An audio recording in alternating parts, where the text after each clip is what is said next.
కానీ తీర్మార్ మల్లన్న 100% స్పీచ్లో పసలేదు. స్పీచ్లో కనీసం ఒక 2 మాటలు నువ్వు ఎందుకు పెట్టినావు? పార్టీ ఏంది, ఆవశ్యకత ఏంది? ఇలా కాంగ్రెస్ పార్టీ కులగణన చేసింది.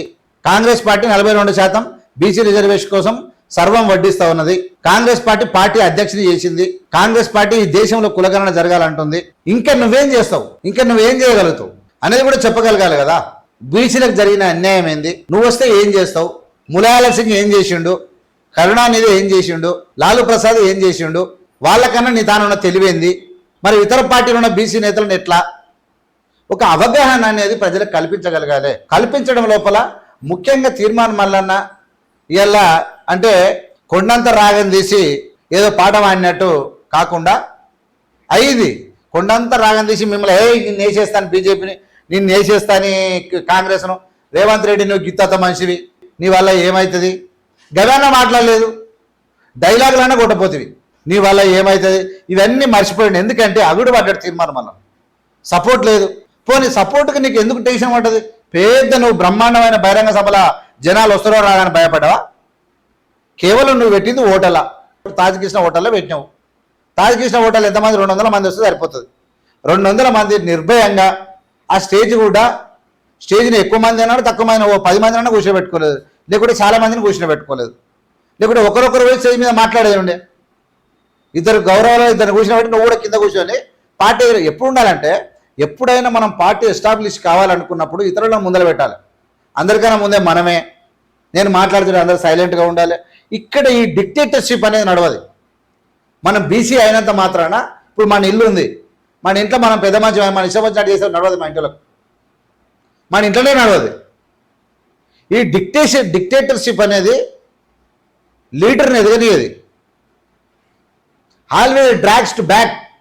అంటే ఇక్కడ తీర్మానం వల్ల విమర్శ కాదు, క్రాస్ చెకింగ్ అనేది ఇంపార్టెంట్. ఇక్కడ ఎలా అంటే పార్టీ ఎస్టాబ్లిష్ చేసేటప్పుడు స్టేజ్ మీద ఎవరిని తీసుకోవాలి, ఎంతమందిని తీసుకోవాలి, ఏలే ఇద్దరిని కూర్చొని పెట్టి తీర్మానం అన్న కింద కూర్చుంటే అయిపోయేది.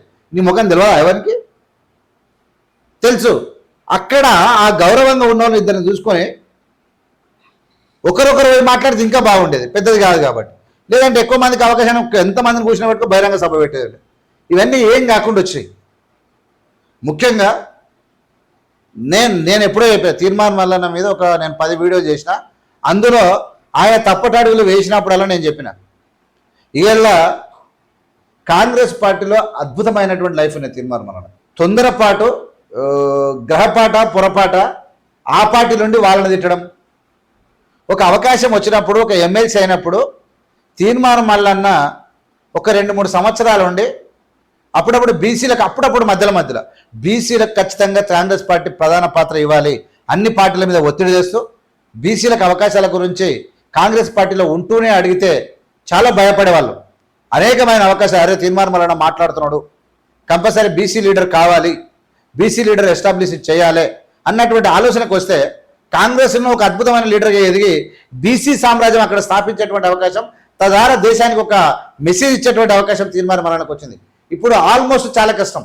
ఎందుకంటే ఇప్పుడు ఆ పార్టీలో కంప్లీట్ అది ఎస్టాబ్లిష్డ్ పార్టీ.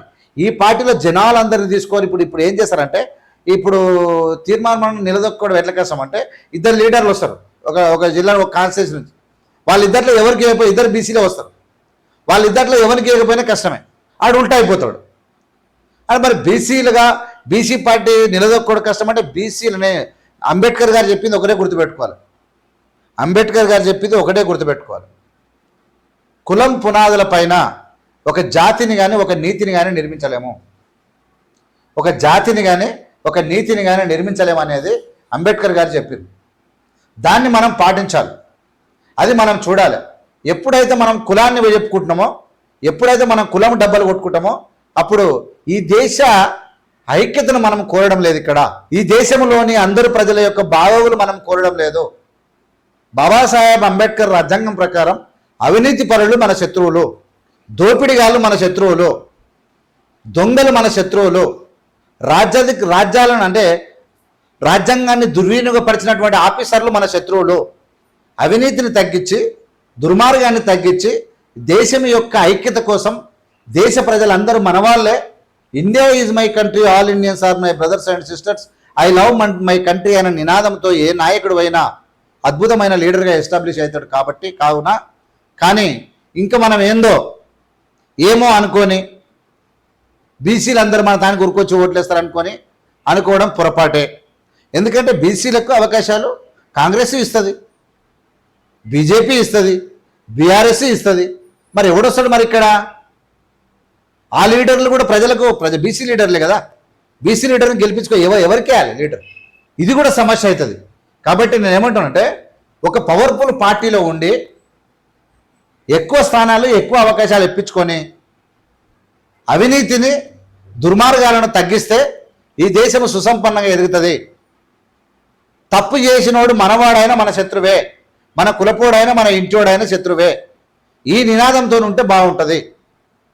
సరే, అఫ్కోర్స్ బీసీలకు అన్యాయాన్ని ప్రశ్నించడానికి ఉంటే, బీసీల అన్యాయం అన్నప్పుడు ఖచ్చితంగా ప్రశ్నించే తత్వంలో మొత్తం తీసుకొని టోటల్ అదే పని మీద ఉంటే బీసీలకు న్యాయం జరుగుతుంది.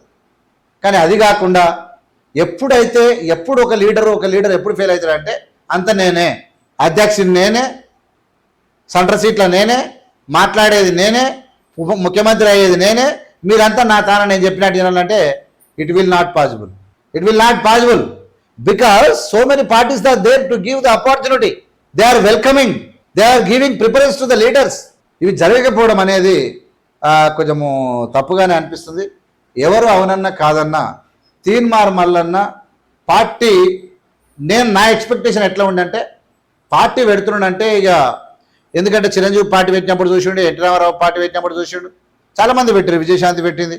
ఆ పార్టీ పెట్టి ఇప్పుడు ఆడిన దేవేంద్ర గౌడ్ పెట్టిండు, ఎందరో మంది పెట్టిరు, నాగం జనార్దన్ రెడ్డి పెట్టిండు. వీళ్ళందరూ ఎక్కడ పోయినా వీళ్ళ పార్టీలన్నీ ఎందుకు సక్సెస్ కాలే? వాళ్ళు తన డబ్బు లేకనా, తెలివి లేకనా? కేసీఆరే ఎందుకు సక్సెస్ అయ్యిండు?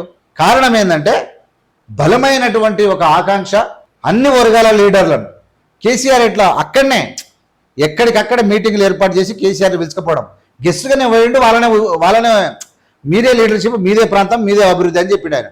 ఇక తీర్మానం మళ్ళీ ఇట్లా అట్లా నేనేం చేసినా, నేను రాజీనామా చేయాలన్నా వద్దా, మీరు రాజీనామా చేయమంటే నేను చేస్తా, మీరు రాజీనామా చేయమంటే నేను ఇప్పుడు చేసేస్తా. నీ స్టేజ్ మీద ఉన్న వాళ్ళు గెలిపించరా? నేను గెలిపించిన వాళ్ళు ఎవరు? పెట్టు, గ్రాడ్యుయేట్స్ మీటింగ్ పెట్టు, ఎంతమంది ఓట్లు వేసారు అంతమందిని పిలిపించి చెప్పి చేయాలని ఓట్లు వేయమను, అందరు రాజీనామా చేయమని పెడతారు.